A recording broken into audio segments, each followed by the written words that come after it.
सुखा recording studio Patna.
के कार जवाना ही रोवे गे बेटी जाहौनी कली हमर जान आगे बेटी गे बेटी ई हो दुनिया के रीति सीता जी के भी भेलै कन्यादान आगे बेटी गे बेटी ई हो दुनिया के रीति सीता जी के भी भेलै कन्यादान।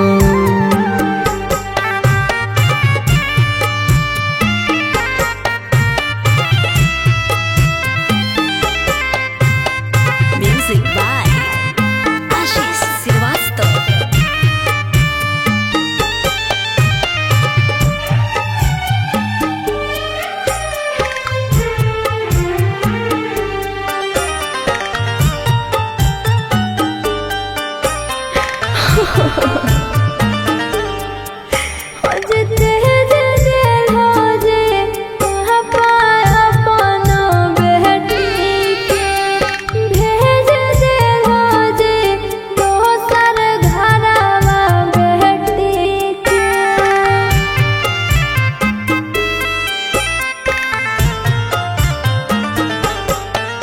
आगे चुप रहेगे कि पापा के तू रोई मान बतिया गे घरवा और जई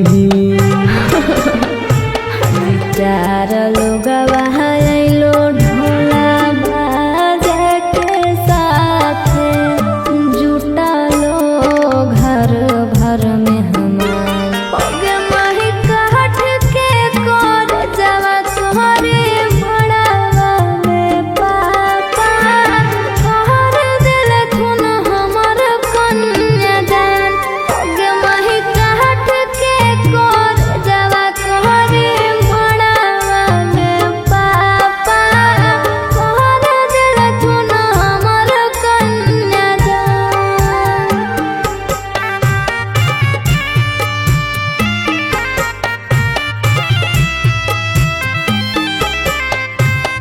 म्यूजिक बाय आशीष श्रीवास्तव।